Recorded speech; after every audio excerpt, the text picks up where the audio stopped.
Explorers Voyage Around the World by Antonio Pigafetta. I am Jackielyn Tubio. But before we begin, I'd like to introduce the other member of Group 2.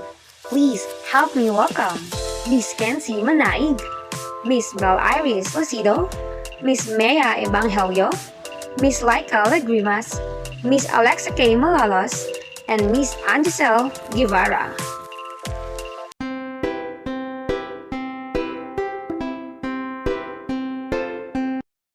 Portuguese explorer Ferdinand Magellan set out from Spain in 1590 with a fleet of 5 ships to discover a western sea route to the Spice Islands. En route, he discovered what is known as the Strait of Magellan and became the first European to cross the Pacific Ocean. On August 10, 1519, Magellan bade farewell to his wife and young son, neither of whom he would never see again. In the Armada de Moluccas set sail. Magellan commanded the lead ship Trinidad and was accompanied by 4 other ships, the San Antonio, the Concepcion, the Victoria, and Santiago. In September 1519, Magellan's fleet sailed from San Lucar de Barrameda, Spain, and crossed the Atlantic Ocean, which was then known simply as the Ocean Sea. And now for the final insight. Seeking riches and personal glory, Magellan's daring and ambitious voyage around the world provided the Europeans with far more than just spices. Although the trip westward from Europe to the east via the Strait of Magellan had been discovered and mapped, the journey was too long and dangerous to become a practical route to the Spice Islands. Nevertheless, European geographic knowledge was expanded immeasurably by Magellan's expedition. He found not only a massive ocean, hitherto unknown to Europeans, but he also discovered that the Earth was much larger than previously thought. Finally, although it was no longer believed that the Earth was flat at this stage in history, Magellan's circumnavigation of the globe empirically discredited the medieval theory conclusively. Though Magellan is often credited with the first circumnavigation of the globe, he did so on a technicality. The expedition would prove long and arduous, and only one ship, the Victoria, would return 3 years later across the Pacific, carrying a mere 18 of the fleet's original crew of 270. Good day everyone, I am Lyca Lagrimas and now I will discuss one of the essential parts of contextual analysis, which is background of the author. So Antonio Pigafetta is the author of the travelogue First Voyage Around the World by Magellan. Now let's take a look at his family background. So Antonio Pigafetta is also known as Antonio Lombardo or Francisco Antonio Pigafetta. His parents were named Angela Zaga and Giovanni Pigafetta. He is born in 1491 and he was from a rich family at Vicenza on the west portion of Venice, Italy. And he was the eldest son in the family. Now let's take a look at his educational background. So, Pigafetta studied astronomy, geography, and cartography. So kaya siya nakasama sa journey ni Magellan at ni Escano sapagkat siya ang tagagawa ng mapa at tumitingin ng direksyon gamit ang natutunan niya sa astronomiya. So before he became the assistant of Ferdinand Magellan, he served on board the ships of the Knights of Rhodes at the beginning of the 16th century. He is also accompanied in the delegation of Monsignor Francisco Cheragati when he was appointed at the Papal Nuncio in Spain in the year 1519. So nalaman natin na hindi pala first time ni Pigafetta na sumama sa isang expedition. Ito na nga yung pinaka-famous na circumnavigation ni Magellan at Escano na pag-circumnavigate sa buong mundo. So, nagsimula ito noong August 1519 at nagtapos noong September 1522. So, some of published works of Pigafetta are Il Primo Viaggio Interno al Mondo and To America and Around the World. So, Ilan lamang ito sa mga published works ni Pigafetta, pero alam naman natin na ang pinaka-famous work niya ay yung travelogue niya na First Voyage Around the World by Magellan. The objective of Pigafetta, as indicated in the paragraph, was to record the events of the expedition. He also accompanied Magellan to keep the journal, which will serve as documentary proof of their journey around the world. It is pointed out that the first voyage around the world was significant in many ways or had great importance, and that it contained concise and in-depth information about various scientific topics or the creation of maps, as well as the political, religious, and historical elements that make up the world. It is also written to impress the European audiences. In this slide, it is claimed that Pigafetta was an Italian scholar and explorer who joined the Magellan-led expedition and served under the patronage of Emperor Charles V. It is also stated that after Magellan's death, the first voyage around the world was introduced. It is said that Pigafetta presents a good remark or is recognized for organizing data on historical events in the Philippines. The earliest documents in the language and culture of the people from Samar and Cebu are those from the first voyage around the world. Escalante further stated that Pigafetta's story is the most comprehensive and that is necessary documentation to be a reliable primary sources. I am Mia Evangelio and I will discuss the topic about what is the relevance of the first voyage around the world by Antonio Pigafetta. First, the account is proof of the richness, governance, and independence in our country in the pre-colonial era. Second, Christianity, as the largest religion in the world, was propagated in the Philippines by Ferdinand Magellan. Third, the account of Pigafetta enriched Philippine historiography because it contains essential details about the conditions of the Visayan Island in the 60th century. Fourth, dahil sa ekspedisyon ni Magellan, nalaman natin ang kalagayan ng ating bansa noon at kung ano yung mga kultura at paniniwala ng ating mga sinaunang ninuno. Dahil din dito, nakilala natin ang Kristyanismo na relihiyon ng karamihan sa atin sa ngayon.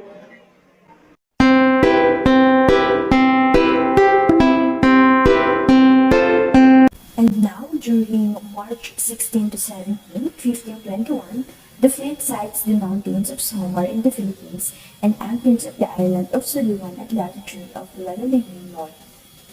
And now, during March 22, 1521, our ancestors returned to Hong Kong with North Fleet entry. While on March 25, 1521, Pigafetta falls overboard and is nearly drowned. The expedition leaves Hong Kong and sails across the waters of Manaig, or also known as Southern Lyca, and of Gibusan Island, which is also known as Loreto de Nagat Islands.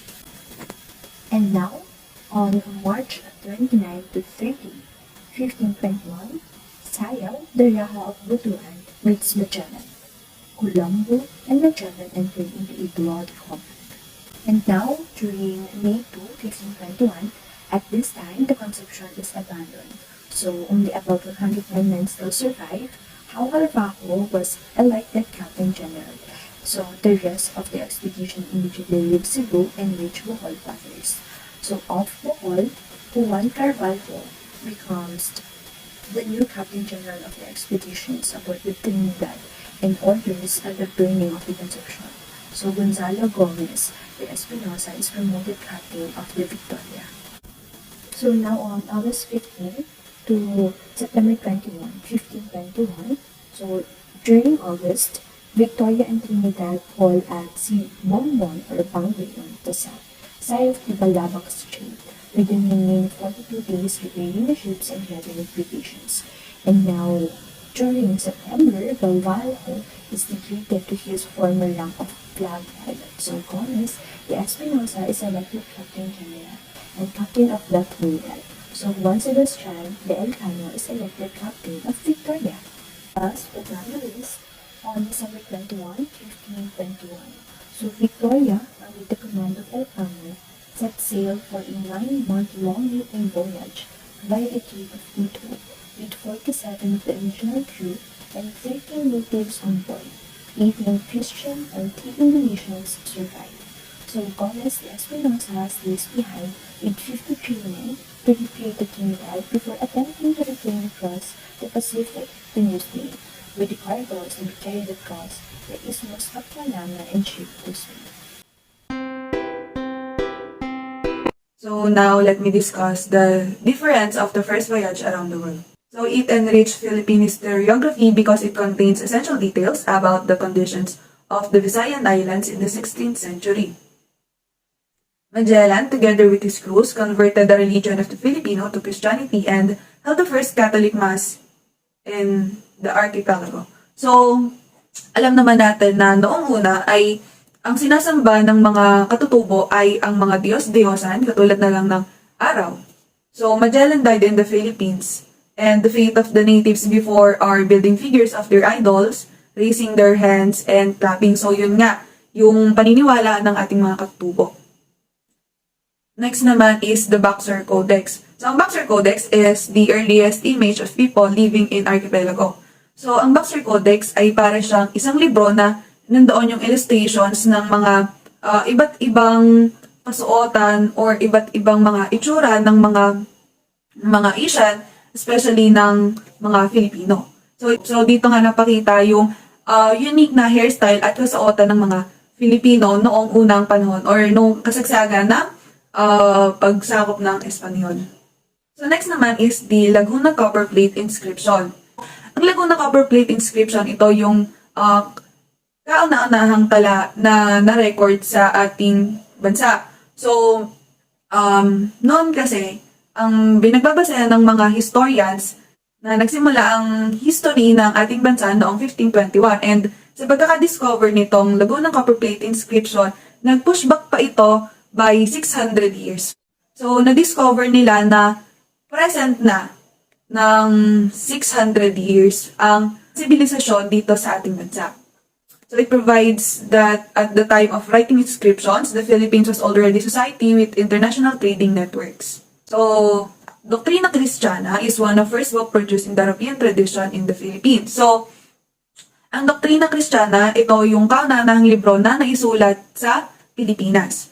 So, sabi ni Chan Gonzaga, the use of baybayin script in some parts of the book likewise remind all of us the existence of pre-colonial Philippine culture and bears witness to the narrative of a Philippine community that existed even prior to the arrival of the Spanish colonizers. So now, let's take a look at the similarities between the four. Sa mga evidences na ito, nakita natin kung gaano kayaman ang Pilipinas bago pa man tayo sakupin ng mga Espanyol noon. Meron na tayong sariling kultura, madami tayong likas na yaman, may sarili na tayong governance or pamamahala at tayo ay malaya. And also, yung population natin noon. It provided evidence stating outright that the archipelago as a nation with rulers at the time. So, it provided evidence na kahit hindi pa dumadating ang mga Espanyol noon, mayroon na tayong rulers o mga tagapamahala sa ating archipelago. It embodies the meeting of cultures, worldviews, technologies, and languages. So, dito napakita ang cultural exchange or ang exchange ng kultura, ng mga worldviews, ng mga teknolohiya noong panahong iyon at yung mga lengguwahe. It has significance to the Christianity of the Philippines and in the faith that marks a huge majorities of Filipino. So, hanggang ngayon, ang Roman Catholic ang may pinakamalaking porsyento ng relihiyon dito sa ating bansa at alam naman natin na ang Roman Catholic o ang Katoliko ay nagsimula ng dalhin ito ng mga Espanyol dito sa ating bansa.